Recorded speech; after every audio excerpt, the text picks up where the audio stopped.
Oops. I want some color stories, you know, some human interest stuff related to the murder. If you mean like calling her butcher and her tailor and her hairdresser, forget it. Hey, you don't know what you can come up with, Jackie. Oh, So what are you crusading journalists working on now? She's a crusader. He's just shouting out the orders. No, all I'm asking for here is a little human interest. And all I'm offering is more coffee. How about it? Yeah, okay. Sure. Me too, please. Okay. Rose, tell me, what's the buzz around here about the Baldwin murder, huh? Well, to tell you the truth, I've quit listening. I'm sick of the topic. I just wish they'd hurry up and solve it. Sorry, but you asked. You know, maybe Rose is sick of the murder, but I tell you what, it sells newspapers. You're not kidding. Our circulation is way up. Done a great job on the story, Jackie. Anybody can get facts straight. I'm having such a problem putting it together. I can't tell you how it's bothering me. Why don't you run it by me again, Well, the big unanswered question is why the Quartermaines were at Susan's that night. You got any thoughts? Not even a clue. Well, you talked to them. Yeah, that really bothers me. I just feel like I failed. Like I just didn't hit it on the nose. Why? What happened?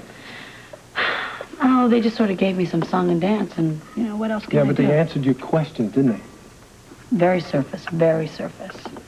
And the more I think about it, the more I feel like they're covering something up. Yeah, well, maybe they're just sensitive to publicity, you know? They have every reason to be. Their family has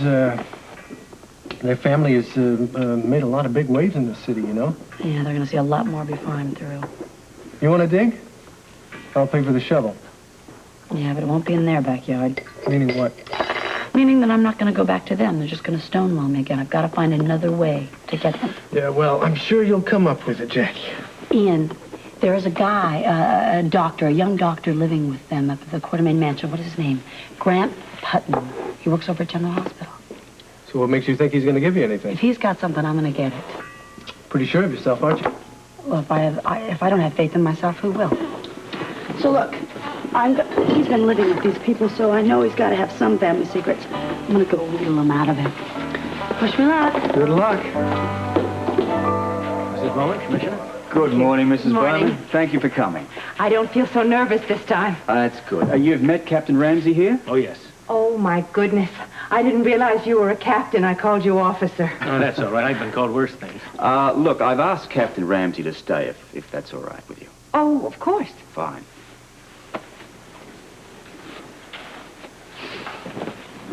Now, we're not going to keep you very long. I just have a few questions. Tell me about the morning that you went to the bank. Oh, with Mrs. Baldwin and the baby. Yes. What was the purpose of the visit, do you know? Well, just that Mrs. Baldwin wanted to see one of the bank officers about some business affairs, she said. Were you present during the meeting? No, I took the baby out so they could talk. I see. Tell me, did Mrs. Baldwin say anything to you on the way to the bank? Yes, sir. But I wouldn't want to repeat some of what she said. I was surprised she used that language. I don't like it when a woman uses language like that, no matter how upset she is. She was upset. Mad as hell, I'd say. Excuse me. What was she angry about? Her husband, I think. At least she was very sarcastic about him. Kept calling him her darling husband, and then she'd use one of those words. She was very mad. That all? Well, of course she was very upset when we got back home and found the mess. Well, wait a minute. A mess. Now, I recall you telling me that the house was kept in a perfect state of order. Well, that's why it was such a shock to find it ransacked like that. Tell me exactly what happened when you got home. Well, somebody had broken in. The place was in shambles. Drawers were open. Things were strewn all over the place. Mrs. Baldwin told me to take the baby upstairs. The next thing I know, she's on the telephone, ranting and raving. Who was she talking to? Edward Quartermaine. You sure it was Edward Quartermaine? Commissioner, I'm not an eavesdropper, but, well, she was yelling so loud I couldn't help but overhear. Okay. What else did you hear? Well, she accused him of sending this man over to rob her. What was his name? Horton. No, Wharton. Wait. Hold on. Keep going. Well, I heard her say Mr. Quartermaine sent this man over to rob her papers, but he only got the copies. Mrs. Bowman, look, if you can, try to tell me precisely what she said. She said Warden only got the copies. I still have the original. That's all? She hung up the phone? Boy, I wish you'd told us this before. Well, is it important? It's very important. Look, I may need to talk to you again later on, but that's all for now. Oh, of course, Commissioner. It's not so bad once you get used to it. Everyone's so nice. I'll see you to the door, Mrs. All right. Thank you, Captain. Thank you. What papers are we talking about here? Legal papers, newspapers, cigarette papers? Wait a minute. I can help you with Wharton. He works for a sleazy lawyer named Kane. He'd do anything for a fee. Including breaking and entering? I wouldn't put it past him. All right. Wharton first. I want him in here. Commissioner, Look, later. I'm busy now. they said it's urgent. Who said what's urgent? Jake Meyer and his client. They said they have new information on Susan Baldwin's murder.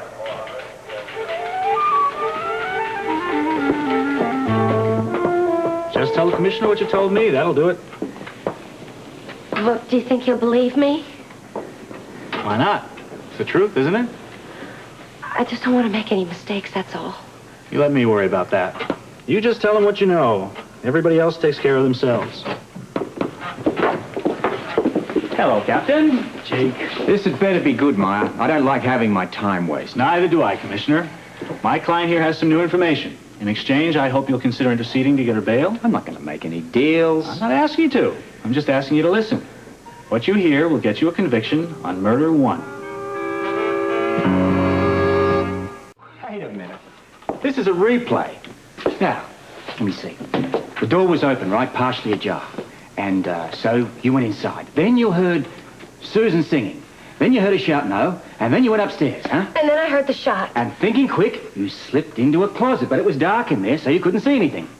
Yes, that's what I told you. I thought you told me that you had something new here. Let her finish. Okay, head up. I closed the closet door. And I was terrified, so I just stood there.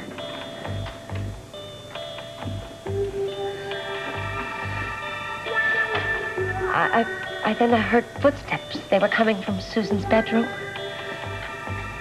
So I pushed the door open slightly.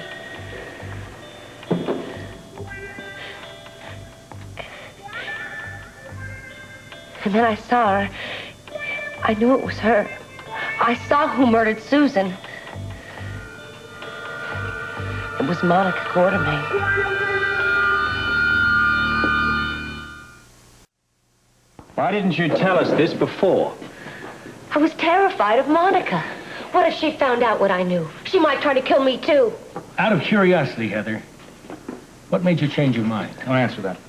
Not going to let you badger my client. Badgering? Why, she's She withholding volunteered evidence. this information in an attempt to be cooperative.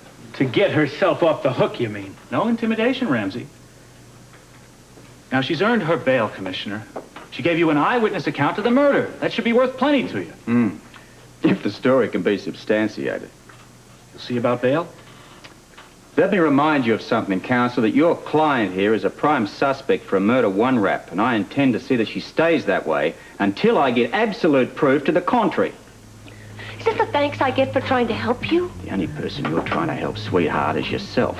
Now, if I decide to talk to the judge on her behalf, I'll let you know.